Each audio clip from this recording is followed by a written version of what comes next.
Такую колькасць выратавальнікаў адначасова цэнтральны пляж яшчэ не бачыў. Пінск, Столін, Давыдгарадок, Кобрын, Баранавічы, а таксама 3 выратавальныя станцыі горада Брэста, 8 каманд па 5 чалавек па-сапраўднаму змагаюцца на хуткасць за званне лепшых у сваёй прафесіі. Усе нарматывы набліжаны да рэальных дзеянняў на вадзе.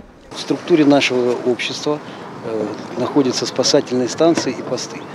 Главная задача их не допустить гибели людей в районе действия спасательных станций и постов. Поэтому мы проводим чемпионат для того, чтобы выявить самых лучших и достойных. Естественно, подтвердить свое профессиональное мастерство. У праграме заяўлены дысцыпліны індывідуальных спаборніцтваў, плаванне з перашкодамі на дыстанцыі 100 метраў, падача выратавальнага круга на далёкасць, транспарціроўка манекена на дыстанцыі 50 метраў. Ёсць і камандны этап, выхад катера па выратавальнай трывозе. Вадалазу даецца пэўны час, каб знайсці манекен на глыбіні каля 7 метраў. Тут кожны этап жыццёва важны. Такие соревнования, они, безусловно, способствуют отработке спасения человека и совершенствования своих физических, так и моральных.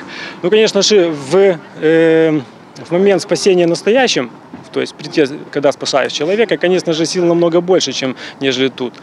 Малады, дужы, цягавіты. Вадалазу важна мець выключнае здароўе. Непразрыстая вада, замкнёная прастора. Праца на глыбіні звязана з пэўнымі цяжкасцямі. Уладзімір Стельмашук больш за 8 гадоў мае стаж вадалаза. У падобных чэмпіянатах удзельнічае рэгулярна, дзе дэманструе высокія вынікі. Але галоўнае для яго – гэта выратаванне пацярпелых на вадзе. Мы разрабатывали все соревнования, все препятствия, все остальное по дистанциям с таким условием, чтобы люди подготовились, естественно, обмен опытом на соревнованиях. Вот. Дистанция, которую проходили сейчас, пока что иду первым, там будем смотреть уже по обстоятельствам. Ну, вроде как ребята все справляются. Пераможца абласнога спаборніцтва сфарміруе зборную каманду Брэшчыны, якая ўжо праз месяц пакажа сваё майстэрства на рэспубліканскім чэмпіянаце ў Віцебскай вобласці.